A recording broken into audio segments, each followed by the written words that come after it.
nakama semua, kembali lagi di channel Dunia OP. Sebelum kita mulai pembahasannya, silahkan klik tombol subscribe dan lonceng notifikasi di bawah agar tidak tertinggal update-update dan informasi terbaru dari Mimin. Terima kasih. Di chapter 975 lalu, kita disuguhkan suatu hal yang sangat luar biasa oleh Oda Sensei, suatu hal yang tidak terduga, di mana sang narator membeberkan sosok sang pengkhianat yaitu Kanjuro. Tidak cuma itu, sosok Denjiro pun diperlihatkan di sini secara epik dengan kedatangannya di momen yang sangat pas, dengan sedikit memperlihatkan kekuatan pedangnya yang mampu menebas meriam kapal anak buah Kaido dengan sangat mudah. Oke, langsung saja ke chapter kali ini, yaitu chapter 976. Di kali ini terlihat para Akazaya memukul pipi Kinemon sembari menyuruh Kinemon untuk mengakui kalau dia salah menafsirkan tempat titik untuk berkumpul yang telah diberikan oleh Tuan Yasue, yang seharusnya bukanlah pelabuhan Tokage melainkan di pelabuhan Hagu. Tapi para Akazaya tidak mempermasalahkan karena mereka semua dari awal memang siap untuk mati demi melawan Kaido. Lagi juga semuanya berakhir baik-baik saja sampai saat ini ambuhnya. Di sini terlihat kalau Kinemon sebenarnya bukan hanya ahli dalam menyusun strategi, tetapi dibarengi dengan keberuntungan yang luar biasa. Kinemon dan para Akazaya yang lain tidak goyang sama sekali. Mereka semua tetap berpegang teguh dan siap maju di pertempuran besar Wano ini. Di saat para Akazaya dan samurai sedang berkobar semangatnya, di sini Kanjuro terlihat mulai siap untuk melarikan diri sembari membawa Momonosuke. Lalu di saat yang bersamaan, Kawamatsu pun langsung mengambil langkah cepat dan berlari ke arah air laut untuk mengejar Kanjuro. Si Kawamatsu pun mengeluarkan pedangnya dan menebas si Kanjuro. Tetapi di sini Kanjuro pun menahan serangan Kawamatsu dengan senjatanya yaitu tongkat kuas. Lalu kemudian sembari berkata kalau riwayat klan Kozuki sudah berakhir di sini, imbuh si Kanjuro. Lalu dia pun mulai melukis seekor burung dan mulai terbang untuk kabur. Lalu si Kinemon pun kesal karena merasa dibohongi, karena yang dia tahu selama ini kalau Kanjuro tidak bisa menggambar dengan baik. Akan tetapi malah kali ini dia bisa menggambar dengan sangat baik. Oke, next. Sembari terbang, si Kanjuro pun berkata dengan sesumbar kalau kalian para aliansi bukanlah sebuah ancaman yang berarti untuk Kaido. Di sisi lain, Sanji pun mulai ingin mengejar Kanjuro dan Usopp pun mulai menarik ketapelnya.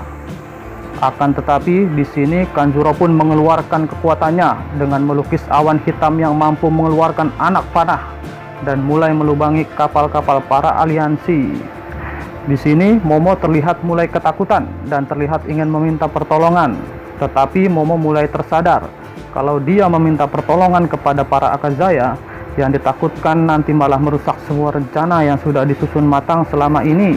Jadi dengan mengumpulkan sedikit keberanian, si Momo pun berteriak begini, jangan khawatirkan aku berjanji pasti bisa lolos dengan kemampuan sendiri, dan aku ingin kalian mengalahkan Kaido, Orochi, serta melindungi Wano. Begitu kata Momo. Sontak mendengarkan perkataan tersebut membuat para samurai terkagum. Anak yang sekecil itu bisa berkata dengan berani seperti itu. Tidak terkecuali pun Luffy dengan penuh senyum dan berkata kalau Momo kecil ini sudah tumbuh besar menjadi pria sejati. Lalu berteriaklah Luffy ke arah Momo, aku berjanji akan datang menyelamatkanmu Momo, karena kita adalah teman. Momo pun menatap Luffy dengan mata yang penuh harapan. Next, para aliansi pun mulai siap untuk berangkat ke Onigashima. Di saat yang sama, ada sebuah ledakan di sebuah kapal para aliansi. Duar!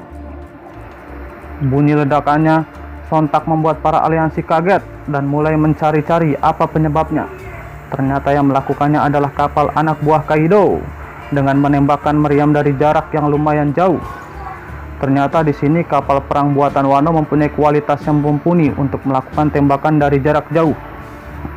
Kapal para aliansi pun tidak bisa berbuat banyak, karena anak buah Kaido selalu membuat jarak yang tidak bisa dijangkau oleh tembakan kapal para aliansi.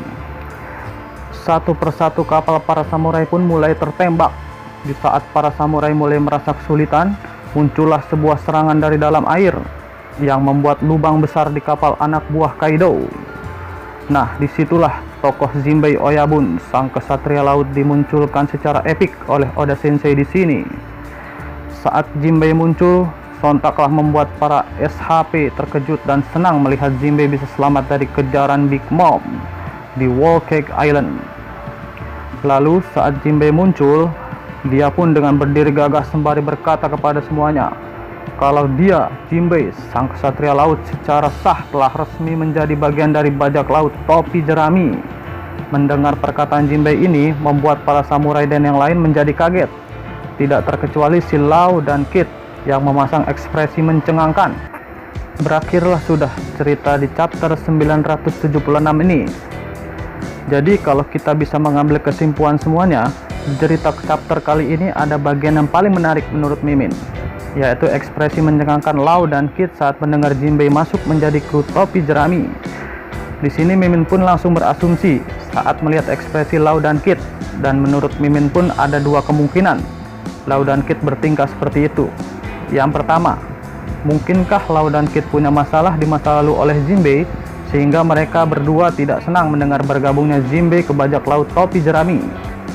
Yang kedua, mungkinkah Lau dan Kid berasumsi kalau Jinbei adalah tokoh yang benar-benar kuat, sehingga saat dia bergabung menjadi kru topi jerami, secara otomatis membuat kekuatan bajak laut topi jerami itu pun jauh lebih kuat, sehingga membuat Lau dan Kid yang merupakan rival di generasi yang sama menjadi lebih sulit untuk menyaingi bajak laut topi jerami untuk menjadi the next raja bajak laut. Gimana menurut nakama semua? Apakah yang pertama atau yang kedua? Tulis di kolom komentar di bawah ini ya. Oke, cukup sampai di sini saja pembahasannya. Semoga nakama semua selalu diberikan kesehatan oleh Tuhan. Amin.